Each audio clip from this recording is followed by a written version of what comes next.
Hi, ich bin der Richie, ihr seid bei Riot Sense gelandet und heute reden wir mal über was ganz Spezifisches und zwar riechen wie eine Werkstatt, Autoreifen, Autorennen vielleicht, also einfach dieses sehr Gummireifen-Schmieröl, wo man im ersten Moment denkt, will irgendjemand so riechen? Aber ja, wir befinden uns ja hier in den Nischendüften und auch in den kreativeren Nischendüften, also fernab vom Mainstream.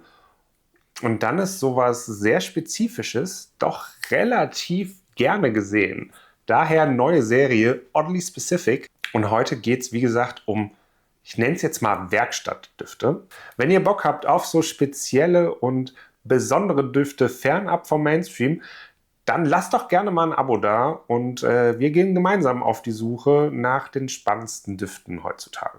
Wir starten in das Thema Werkstatt mit einem Duft, der allein schon vom Namen her einfach ideal passt. Und das ist von Hank der Mechanic. Der Mechanic ist genau das, was er sagt. Also gerade am Anfang riecht der Duft einfach so heftig nach Öl, schon fast ein bisschen Männerschweiß, Benzin, dreckigen, verschmierten Händen. Das ist so das, was ich als erste Assoziation bekomme. Und im weiteren Verlauf wird der Duft aber immer mehr wie ein klassischer Männerduft. Also dunkel anziehend, lederig. Eine gewisse Dreckigkeit bleibt bei dem Duft auch definitiv da. Ja, aber das macht irgendwie so das Schöne an diesem Duft auch aus. Der hat eine heftige Ladung an Synthetik mit drin. Keine Frage, das hat aber fast jeder dieser Düfte. Das ist aber halt auch einfach überhaupt nicht schlimm. Nicht jeder dieser Düfte im folgenden Video ist super krass von der Haltbarkeit her. Müssen sie im Zweifelsfall aber auch nicht sein, aber es ist kein totaler Rohrkrepierer dabei. Also die haben alle schon eine gewisse Power. In dem Duft, im Mechanic, ist relativ viel Isoe-Super mit drin, was ihn über längeren Zeitraum einfach wahrnehmbar und halt diese Holzigkeit irgendwie mit reingibt. Also einfach wirklich ein gut gemachter Duft und das für jemanden, der wirklich Probleme mit Ambroxan und Isoe Super hat, die hier beide tatsächlich sogar in den Noten gelistet sind. Ich komme mit dem Duft erstaunlich gut klar, weil ja, irgendwie ist er nicht so, er kitzelt nicht ganz so dolle in meiner Nase, wie es andere Ambroxan-Bomben zum Beispiel tun. Hank ist eine coole, ich würde jetzt einfach mal behaupten, queere Marke aus den Niederlanden. Das Marketing ist doch schon sehr viel nackte männliche Haut, was mich ja durchaus anspricht und ich glaube, heutzutage sollte das auch niemanden mehr großartig abschrecken zumindest. Coole Marke, unbedingt mal austesten und preis-leistungsmäßig sind die auch echt voll im Rahmen. Mechanic ist so quasi das Einsteigersegment in diese Richtung und jetzt wird es nochmal ein bisschen nischiger umgesetzt und zwar von Fuel 0987 von Perfume Sucks. Andreas Wilhelm, der Parfümeur und Inhaber der Marke, hat hier wirklich was sehr Spezielles rausgehauen. Gerade der Start ist halt wirklich Benzin, Diesel, Öl, Oud. Also du hast aber dieses schmierölige Oud mit dabei. Der ist sehr herausfordernd, sagen wir es mal so. Für den Nicht-Nischenhead ist dieser Duft definitiv herausfordernd. Sehr spannend umgesetzt, cool gemacht. Und nach dem ersten Schock wird dieser Duft durch verschiedene Harze, aber auch Karamells, glaube ich, mit drin, einfach immer ein bisschen süßer und gefälliger. Wird nicht zu diesem üblichen Nischenblob, was gerade zum Beispiel bei vielen Xerjoffs ist, dass sie nach so 4 Stunden alle gleich riechen. Also nicht alle Xerjoffs, aber du verstehst, was ich meine vielleicht. Aber es ist dennoch so eine gewisse rauchige, gefällige, süße Amber, sonst was Note mit drin. Cool gelöst, spannender Duft. Der Flakon ist witzig gemacht. Auf dem Flakon steht die komplette Rezeptur in Grammanzahlen, was in diesem Duft drin ist. Coole Eigenheiten von Perfume Sucks. Das ist bei der ganzen Conspiracy-Reihe so. Also cool umgesetzt, spannender Duft. Wenn ihr so Benzin als Duft richtig geil findet, müsst ihr den unbedingt mal riechen. Wir bleiben bei Schmieröl und Benzin. Der Duft ist inspiriert tatsächlich von dem italienischen Rennfahrer, soweit ich weiß. Wir reden über Nuvolari von Rubini.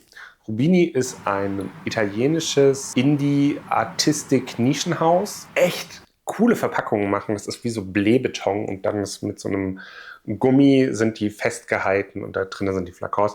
Cool gemacht.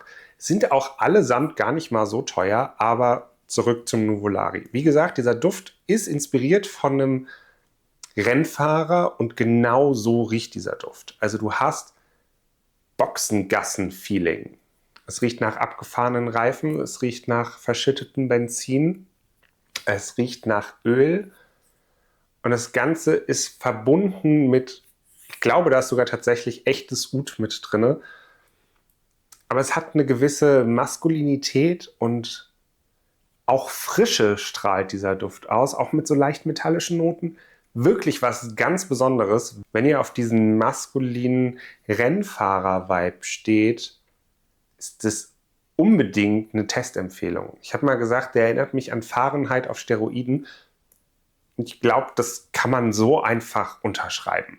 Richtig cooler, spezieller Duft, den man unbedingt mal gerochen haben muss, wenn man diese benzinigen Noten mag. Schmieröl ist irgendwie sehr beliebt in der Nischenparfümerie.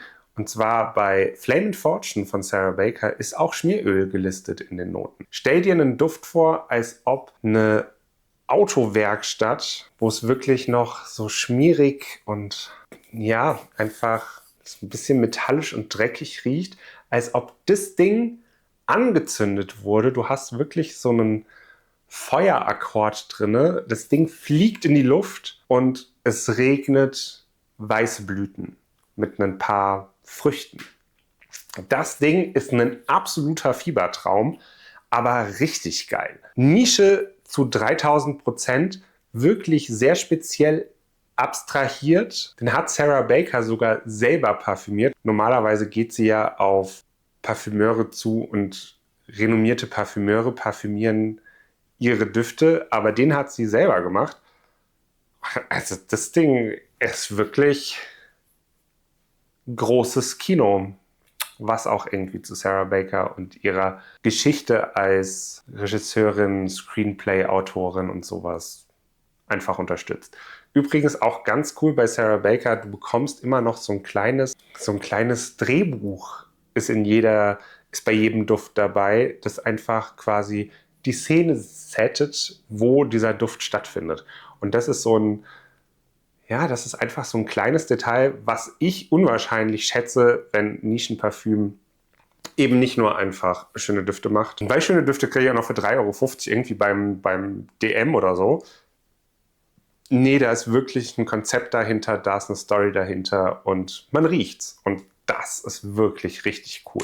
Ich habe so das Gefühl, wir können gar nicht anders, als in dieser Kategorie auch über Fantomas zu sprechen. Fantomas ist von Nasomato, also einem der gehyptesten Nischenhäuser, meiner Auffassung aktuell zumindest, Nasomato. Dieser Duft ist wirklich sehr besonders. Ich versuche es mal in einem Bild zu umschreiben. Stell dir vor, es liegt was ist es?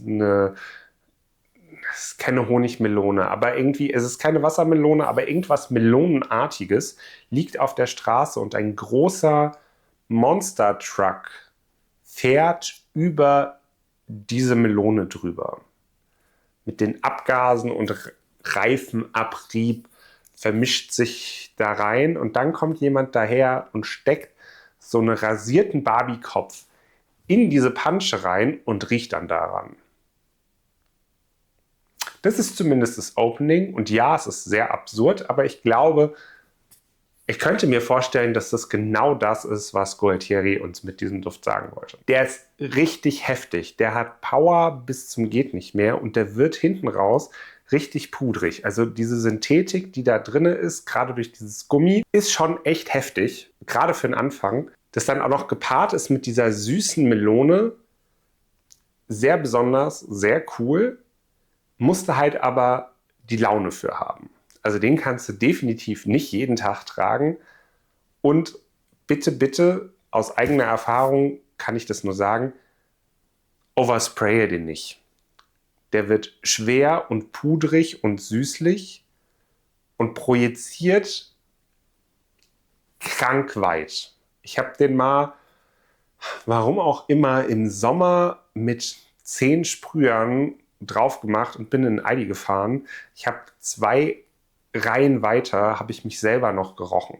So krass hat dieses Ding ausgestrahlt und jedes Mal übertreibe ich es so sehr, dass ich am Ende mit Kopfschmerzen wegen diesem Duft da sitze. Aber ich lerne es halt auch einfach nicht. Seid ihr auch solche Oversprayer? Schreibt es mir gerne mal in die Kommentare. Und jetzt werden wir richtig nischig. Leider ist dieser Duft meines Wissens, glaube ich, gar nicht mehr richtig zu bekommen. Club Design von The Zoo. Das ist ein New Yorker Nischenhaus und dieses Ding riecht wie eine Fahrradwerkstatt. Also gerade der Anfang hat halt dieses Gummifahrradschläuche. Ist eine andere Art von Schmieröl.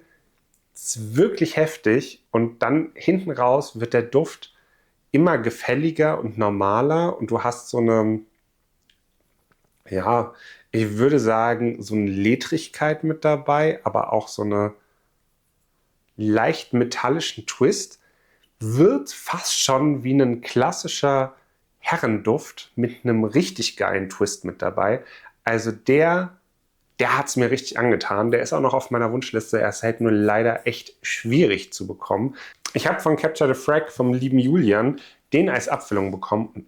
Also der ist schon enorm cool. Und sowas habe ich auch bis dahin echt noch nie gerochen. Und der übertreibt aber nicht so sehr. Also der ist immer noch enorm tragbar dafür, wie fotorealistisch er am Start eine Fahrradwerkstatt in meinen Augen darstellt.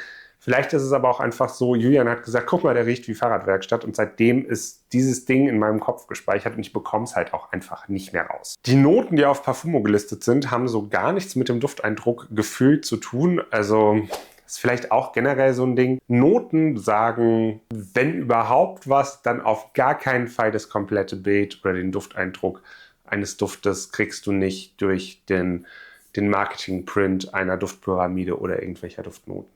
Deswegen selber Nase dran. Und auch Düfte, da arbeite ich selber an mir, nicht wegen einzelnen Noten direkt aufs Abstellgleis schieben. Vielleicht überrascht er dich, vielleicht riechst du die Note gar nicht. Bei mir ist sowas ja zum Beispiel Kokosnuss. Was ist deine Note, wo du dir denkst, so, boah, nee, das brauche ich gar nicht riechen, da habe ich jetzt schon keinen Bock mehr drauf. Schreib's mir doch mal in die Kommentare, weil vielleicht ist es mein Vorsatz fürs nächste Jahr, da einfach drüber zu stehen und die Düfte einfach trotzdem zu riechen. Aber ist ja nicht so, als ob es nicht genug Düfte gäbe. Ne?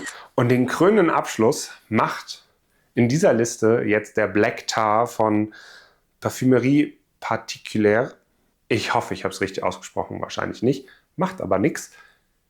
Das ist ein Duft, der mich entfernt an Inexcusable Evil von Toscovat erinnert. Du hast hier so eine heftige Betonnote drin und ich denke irgendwie so an so ein dunkles Parkhaus, in dem jede Menge alte Autos stehen. Hast auch so einen Synthetik-Touch mit so Gummireifen und ein bisschen metallischen Noten mit drin. Zumindest nehme ich den so wahr. Und halt wirklich Teer. Teer, Beton, frisch geteerte Straßen. Super krass besonders. Wie gesagt, erinnert mich durch dieses Straßenbelag Teer schon fast ein bisschen an den Inexcusable Evil, weil der so dieses scharf, teerig, synthetische hat und dann so leicht ins Süße rüberkippt. Der ist spannend gemacht. Ich weiß nicht, ob ich den tragen könnte. Vielleicht einfach wegen der Inexcusable Evil Assoziation. Ist aber ein Duft, den man mal gerochen haben sollte. Auch wenn man Inexcusable Evil kennt und mag, ist das hier vielleicht nochmal eine, ja, tragbare Alternative. Auf jeden Fall ist er tragbarer als Inexcusable Evil. Gar keine Frage. Der ist schon sehr special. Also absolut nichts für Einsteiger. Aber der hat garantiert seine Liebhaber. Wenn das irgendwie cool für dich klingt, Parkhaus mit jede Menge Vintage-Karren drin, wo der Bodenbelag gerade frisch gemacht wurde, vielleicht mal eine Nase dran halten. Ich weiß, sie sind leider nicht gut oder überhaupt nicht im Laden zu bekommen. Also zumindest habe ich in meiner kurzen Recherche nichts gefunden, wo es die in Deutschland gibt. Aber kann man machen, auf jeden Fall. Wenn du Lust hast auf dieses Konzept der ja doch schon sehr speziellen Duftfamilien, Duftassoziationen, dann lass gerne ein Abo da. Ich werde mich hier in Zukunft noch weiter um verschiedene Themen kümmern. Schreib mir doch gerne in die Kommentare, was dein Wunsch wäre, über was für ein Thema ich vielleicht mal ein Video mache, mit welchen Düften, mit Düften zu einem speziellen Thema. Wie jetzt hier Werkstatt oder das Meer oder der Wald oder das Gemüsebeet oder was auch immer, was dir auch immer vorschwebt. Schreib es mir gerne mal in die Kommentare. Inspirationen sind immer gut und so mache ich auch das, was euch tatsächlich interessiert. Schönen Abend.